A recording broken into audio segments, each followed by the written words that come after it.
Hello. Prince residential senior secondary school की online क्लासों में आप सभी का स्वागत है। आज का जो आपका जो लेसन है वो व्यवसाय की प्रगति और उद्देश्य के बारे में अपन चल रहे हैं। इसमें कौन कौन से उद्देश्य हैं, कौन कौन सी प्रगति है, इसके बारे में अपन चर्चा करेंगे। तो देखिए, व्यवसाय के संगठन के स्वरूप के चयन के बारे में अपन चर्चा कर रहे थे कि इसके संगठन के चयन कौन कौन से है, प्रारंभिक लागत कैसी होनी चाहिए, वहाँ दायित्व क्या है, नियंत्रणता क्या है, इसके बारे में अपन चर्चा कर रहे थे। अब इसके बाद प्रबंध की योग्यता, एकल स्वामी के लिए प्रचालन के सभी क्षेत्रों में विशेषज्ञों की सेवाएं प्राप्त करना कठिन होता है। तो अन्य प्रकार के संगठन जिससे साझेदारी और कंपनी में इसकी संभावना अधिक है। श्रम विभाजन के कारण प्रबंधक को क्षेत्र जो है क्षेत्र के बारे में बात करता है, तो अपन इसके बारे में योग्यताओं के बारे में बात करते हैं। लेकिन लोगों के विचार भिन्नता के कारण टकराव की स्थिति पैदा हो सकती है।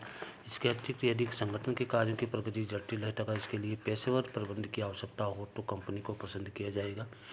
दूसरी ओर यह प्रचालन सरल है। यहाँ एकल स्वामित्व अथवा साझेदारी अधिक उपयुक्त रहेगी, क्योंकि सीमित कोष रखने वाले व्यक्ति भी ऐसे व्यवसाय को चला सकते हैं। अतः व्यवसाय के कार्यों की प्रगति और पेशेवर प्रबंध की आवश्यकता और संगठन के स्वरूप के चयन पर प्रभावित कहते हैं। किस प्रकार का चयन होना चाहिए, किस प्रकार का चयन नहीं होना चाहिए। पूंजी की आवश्यकता, बड़ी मात्रा में पूंजी जुटाने के लिए कंपनी अधिक शेष स्थिति में होती है, क्योंकि इसके लिए बड़ी संख्या में जो है विनियोजकताओं की तलाश करनी पड़ती है।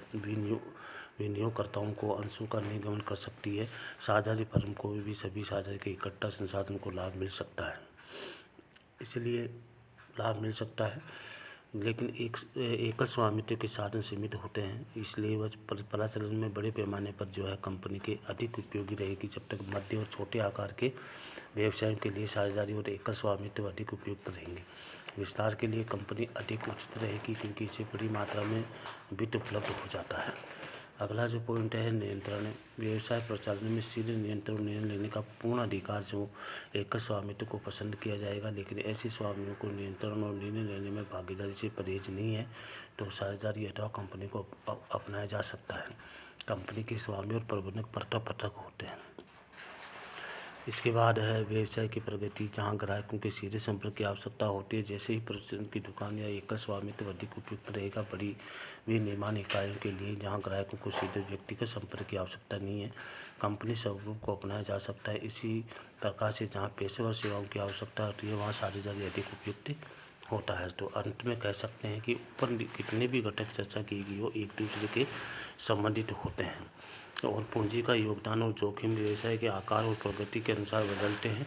अतः व्यवसाय संगठन का जो स्वरूप दायित्व की दृष्टि से छोटे बड़े पैमाने पर होते हैं, उसी के आधार पर जो है कार्य किया जाता है।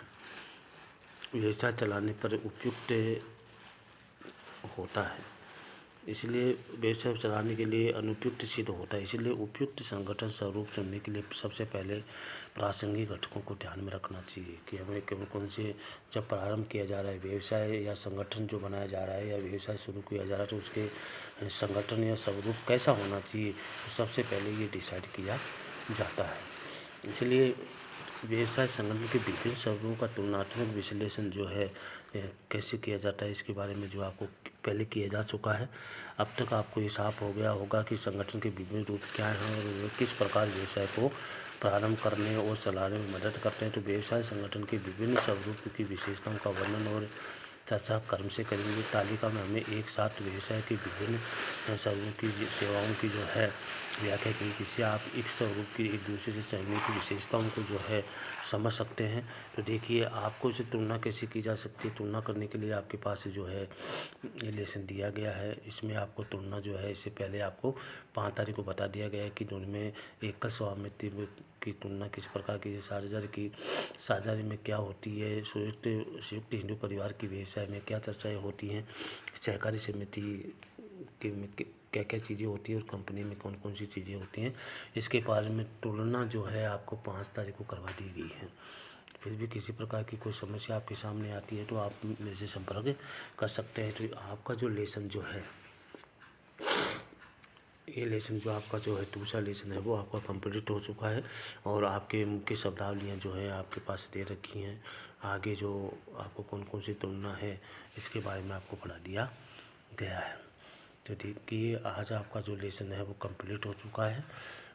11वीं क्लास के विद्यार्थी जो है विशेषकर ध्यान दें कि आपका जो दूसरा लेसन है प्रगति, पेशा की प्रगति और उद्देश्य है वो आपका पूरा हो चुका है।